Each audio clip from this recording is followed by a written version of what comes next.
future of University of South Dakota athletics continues to structurally take shape. How's everybody doing? I'm Jay Elson, and this is Coyote Corner. Well, what was once just a plan and a set of pictures is becoming more real by the day, with steady being the best way to describe the progress on USD's $66 million sports performance enhancement complex. Here's an up-close look at exactly where things stand. With projects that are measured in months and millions, there's one question that gets asked more than any other. Are you on schedule? Brian Bowes, overseeing the facilities project at USD for Mortensen Construction, has heard that one a lot, and he's happy to have the answer Coyote fans everywhere want to hear. Yeah, absolutely on schedule. Yep, absolutely. Some areas are way ahead of schedule and some are, a little behind, but overall we're sitting really good on schedule. I think the construction crew has done an incredible job staying on target, staying focused, and I think it's communicating with us when decisions do need to be made and us in a position and having the ability to make those decisions. We've really worked well together, so you like to hear those words on time, definitely. Bowes says the project as a whole is well over the halfway point. The structure of the arena, which will house USD's basketball and volleyball programs, is complete, and crews are now working to finish the roof. But before that can happen, there are a few things that have to get done inside. We made the decision to make the floor thicker so that we could drive these larger pieces of equipment in the facility to get the work done up high. They play a huge role in the schedule right now because those lifts in the bowl are prohibiting me from getting the building enclosed in this one corner of the building. I want to get this building enclosed in late October, so they've got a deadline here in 2 weeks to get the lights, the LED lights, the speaker systems, all the bowl duct, all the HVAC, all the piping, sprinkler piping, everything done in this bowl behind me, because after they leave, you can't get up to some of these areas to do the work. When the lifts do leave and enclosure is complete, the building's permanent power as well as the heat will be switched on. That will allow crews to begin the push toward the finish. And it won't be long before this picture gains another dimension. In about 3 months, it's going to be looking pretty close to that. We'll actually start putting the fixed seating in and all this gray concrete you see behind me in the first of the year, 1st of January. And it's going to take crews maybe a month to 5 weeks to put all the chairs in. And once those chairs go in, you see that color pop, no more gray, you're going to see red, you're going to see the chairs. That's when it's going to start looking like those renderings. That's when you're going to start seeing that big change. Makes you understand you're not going insane, right? Because for how long have we been looking at this thing two-dimensionally? For the last 3 or 4 years, everything's been on paper. Now you're actually seeing it come out of ground. It's actually bigger. It feels bigger. The space is bigger. The same can also be said about the other half of the project, which features impressive complexes for both soccer and track and field. The final surface coat for the track was laid last week, and once installation of the infield irrigation system is complete, crews will go to work on laying the sod. Bowes says with the Summit League Outdoor Track and Field Championships slated for mid-May, that's a very important step. The sod's got to be laid this fall so that it establishes through the winter months, so that it's a good playing surface here in the spring. Between now and I would say end of November, we're going to be done. Now the job is contracted through the end of July of 2016, but if things continue to move as they have, Bowes says the entire project could be complete by the end of May. Well, the USD cross-country team continued its strong start with an impressive performance in Minneapolis over the weekend. We'll get the details from head coach Dan Fitzsimmons next. Coyote Corner on Midcoast Sports Network is presented by Dakota Land Honda. And welcome back. Well, this week we are debuting a new feature here on Coyote Corner called Coyote Q&A. It's an extended one-on-one interview with coaches, athletes, and others associated with University of South Dakota athletics. For this first edition, our own Alex Heinert sat down with USD head cross-country coach Dan Fitzsimmons. Here inside the Dakota Dome with Dan Fitzsimmons. And Dan, 2 meets into the cross-country season this year. Talk about how things are going so far for the Yotes. So far things are going real well. I think we're healthier than we've been at this time of the year. We've got more depth. We've got more athletes out. A lot of positives. On the women's side, again, defending Summit League champions. It's a big deal when you return 8 of those 9 girls that were a big part of the team last year. Talk about that squad, how they've come together. I'm assuming same kind of dynamic when you've got so many kids coming back from such a successful team. Similar, but yet a little different. You know, you'd like it to be the same, but we have to get better. A lot of the other teams in the conference have gotten a lot better. You know, and that was last year, and now it's this year. So we can't rest on our laurels from a year ago. We know we're going to have to get better, and we have a lot of freshmen on our lineup. You know, you're trying to work on the social dynamics of coordinating things between your freshmen and your seniors. I mean, it's going well, but it's a process. It's not like it just happens overnight.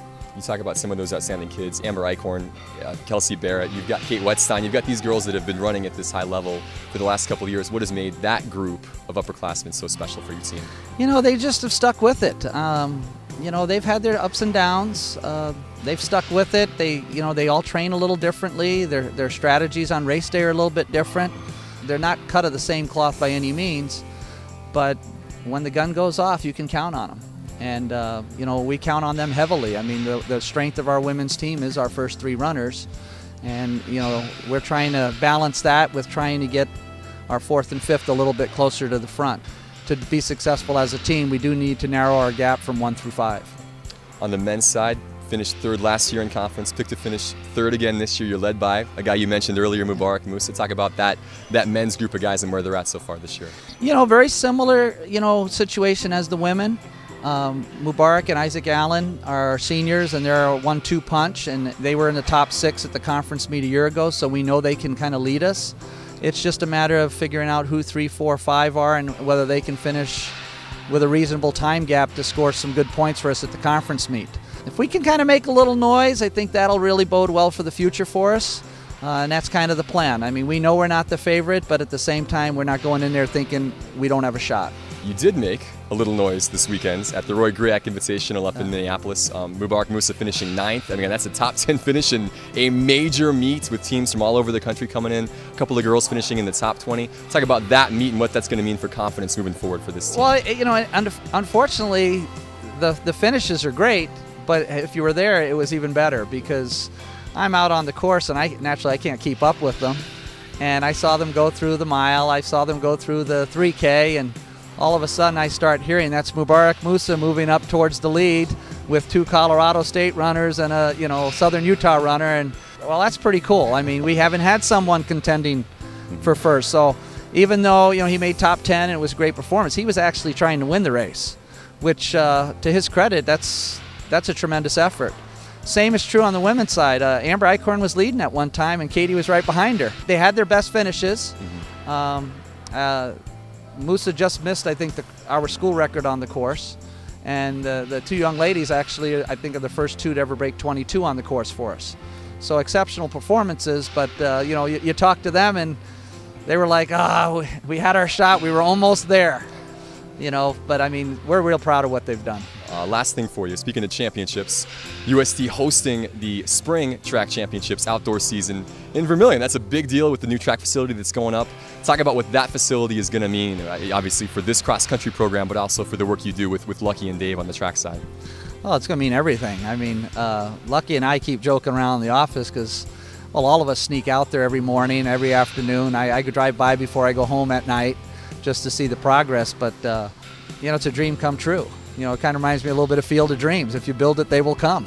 Our kids are so anxious to get on there just because they're familiar with the surface, having been to Texas and Oregon.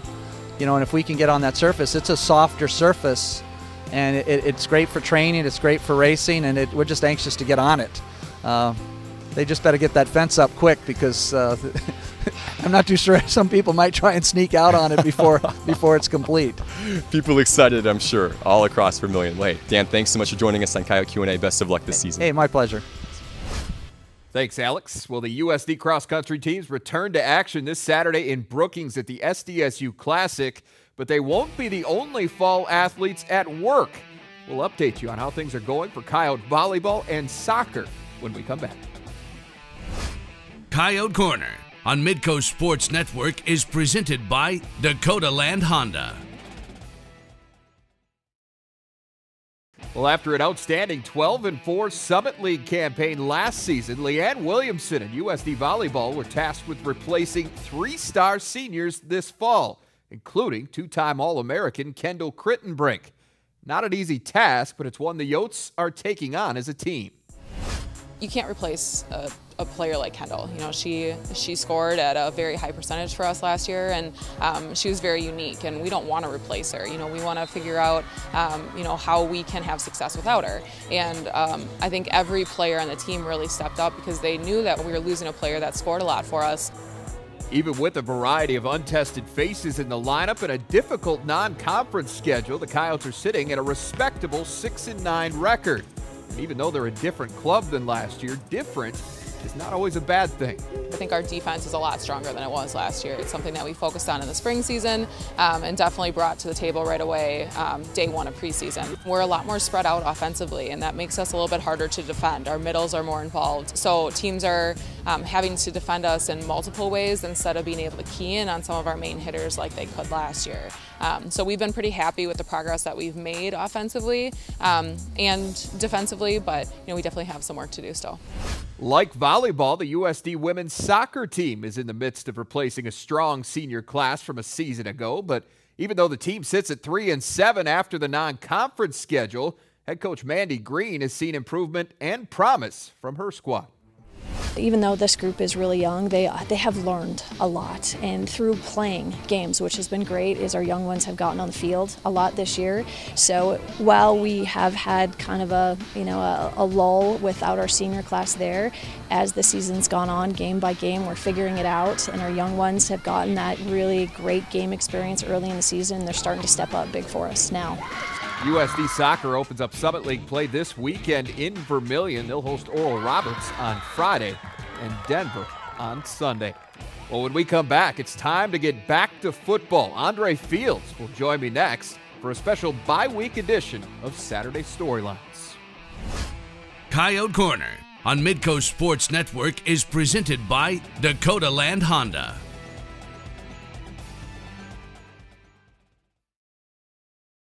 And welcome back. Well, the bye week gives players an opportunity to rest and recover, gives coaches a chance to recruit, and it gives the TV guys like us a little bit more time to analyze what we've seen to this point in the season. That's exactly what we're going to do right now as Andre Field joins us for a special edition of Saturday Storylines. And Andre, through 3 games, the Coyotes right on course. I mean, let's be honest, the most realistic expectation, I think, was for this team to be 2-1 in non-conference play.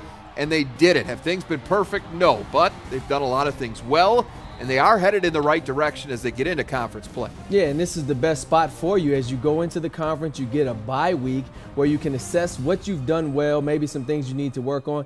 Being 2-1 is exactly where we expect them to be. But more importantly, I think, is that they're healthy. Heading into the Missouri Valley Conference, there's no major injuries. Plus, you have the confidence of being 2-1. And so it's a good place to be for USD. Yeah, they have not been able to use that word healthy really at any point for the last couple seasons, but particularly as they got into conference play. So that is certainly a positive change for this football team. Well, let's get into some of the specifics now of what led to that 2-1 start. And one of the question marks coming into the season, at least outside the program, was how well Ryan Sager was going to handle being the full-time starter. And he has answered that question with his solid play. Let's take a look at how his numbers compare to those of last season. Still nothing flashy, but he's definitely showing improvement. Maybe more importantly, he's not making a whole lot of mistakes. Just 1 interception in 71 passing attempts to this point. Yeah, and it hasn't been just short dink and dunk. I mean, he's taken some chances down the field. He's put the ball in spots where he needed to get first downs. I think if you look at the Kansas State game,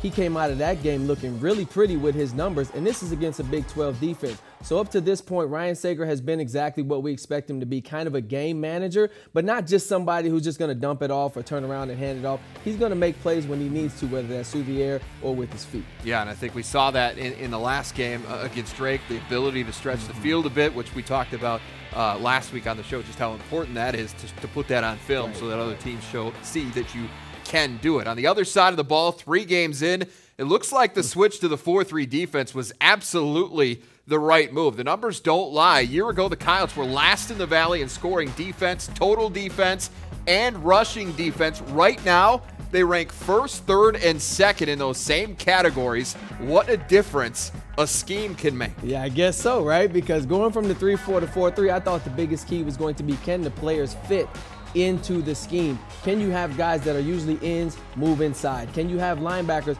play with their hand down? So far to this point, they've done it. They've done exactly what we expected the 4-3 to do, which is stop the run, open up some opportunities for guys like Jacob Warner in secondary to make plays. And if they can continue to build on this success, learn the scheme more as they move forward into the Valley, you can expect nothing but better numbers to improve. Absolutely. USD has also been much better at getting to the quarterback. They're 3/4 of the way to last year's sack total already and over halfway to last year's takeaway total. So that's good.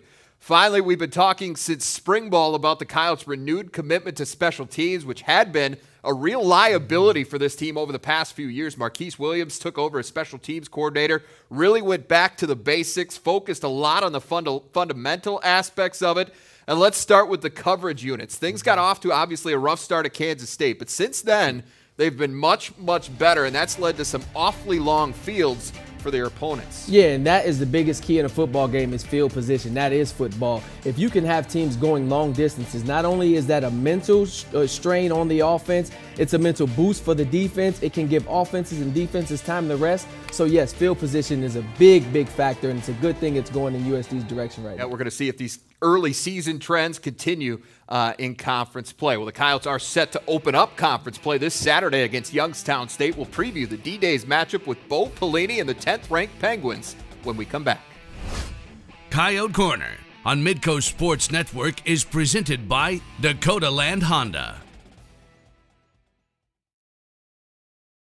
South Dakota will begin its 4th run through the ultra-powerful Missouri Valley Football Conference this Saturday against Youngstown State. And for more on the Penguins, we bring in Bob Hannon, who is in his 26th season as the team's play-by-play man. And Bob, there is no question that the biggest story surrounding Youngstown State football has been the hiring of Bo Pelini as head coach. How have things changed since he's taken over? I think what's changed is the attitude that we're going to recruit Northeast Ohio and Western Pennsylvania again. The change under Coach Wolford, he went out and recruited nationally, and I think Pelini said, we have enough good football players within a 60-mile radius. We're going to get local kids to come to Youngstown State, and we'll get back on track and be a playoff team and eventually contend for a national title again. Now, I know expectations are always high at YSU, but they only go up when you make a big-name hire like this. So Bo obviously dealt with that at Nebraska, but this is a little bit different. How's he handling that part of the job? I think he's handled it very well. He understands that the goal is to get to the playoffs, and the expectation is you better be a playoff team, not in year 2, not in year 3, but in year 1. There's enough talent here that we should be able to make the playoffs. I also think he understands that he's following still, even though he's 3 coaches removed, he's following Jim Tressel. The benchmark is Jim Tressel and 4 national championships. So he gets it. He also knows that, he better win now. And I don't think there's a lot of coaches come in and you get, I have a year or 2, or I'm rebuilding. There's no rebuilding here. Eric Wolford won a lot of football games, a lot more than he lost. His predecessor, John Haycock, won a lot of games. Unfortunately, between the 2 of them, they only made the playoffs once. Winning 7 games or going 6-5 is not enough. And Coach Pelini understands he has to win enough to get in the playoffs and eventually build the program to a point where it can make a run for a national title. The cupboard wasn't exactly bare, though. The Penguins returned some talent, particularly at the skill positions. They're off to a 2-1 start. But how would you assess where things stand after 3 games? Very erratic. I think they felt good coming out of Pitt, especially when you look at Pitt now. We put up 37 points on Pitt, and we had no difficulty moving the football. So I think the Pitt game was a plus. Then they played really a poor game against Robert Morris on both sides of the ball. Lucky to win the game. Had to go into overtime and then turn around and play a St. Francis team that's probably more talented than Robert Morris and beat them 48-3. So I think right now they're feeling pretty good, and they got on track last week. We've got 2 very good running backs. I think the tandem of Martin Ruiz and Jody Webb, we'd take over anybody together in the league. We've got a quarterback who's very talented. Our wide receivers, Stubbs and Williams, have experience. 4 offensive linemen in return. So I think offensively we're in good shape. Need to get better on defense. That's what cost Youngstown State, cost Eric Wolford his job the last 5 years, defense. So I think defense, we're better. We've got some transfers in, but on the offensive side, I think we'll really be dynamic. I think Youngstown State's going to score a lot of points this year. Finally, South Dakota and Youngstown State have given us some pretty good games over the past few years, Bob. The Penguins have won all of them, but they've all been close. So in your mind, what do they have to do to be successful this time around? Well, you're right. I was talking to Coach Bellini about this. I said, Coach, when you look back at the history, South Dakota games are tough. Last time there, I think we won late and probably were outplayed most of the game. Last time here, we had to rally in the fourth quarter. For whatever reason, South Dakota is a tough matchup for us. And so I think what they have to do is go into that game realizing that, no, it's not the Bison and it's not South Dakota State. Youngstown State's going to have to play well. And I think this is one of the games they look at, they have to win if they're going to be a playoff team. This is one you got to get with what lies ahead. All right, that again was the longtime voice of Youngstown State football, Bob Hannon. Well, here's a look at what we were talking about with those previous head-to-head matchups. The Coyotes have played the Penguins tough in all three meetings, but they've lost them all. And Joe Glenn says if they're going to continue changing the perception of this program, his team has to find a way to beat the Penguins. It's a chance to show the world, show our people, show the people in our conference that we've taken another step forward here at USD with our football program, and see how we can come in and touch gloves with Youngstown State and where we stand. Bo Pelini in his first ever Missouri Valley Football Conference game will lead his 10th-ranked Youngstown State Penguins against Joe Glenn and the Coyotes this Saturday in the annual D-Days game. Might be a little electricity in the air for that one, so if you get to the Dome, I suggest you do it. If you can't, we've got you covered. Live coverage of the Valley opener kicks off at 2 p.m. Central right here on Midco Sports Network. All right, that is our time for this week. For Alex Heinert, I'm Jay Elson. We'll see you back here next Tuesday night for another edition of Coyote Corner.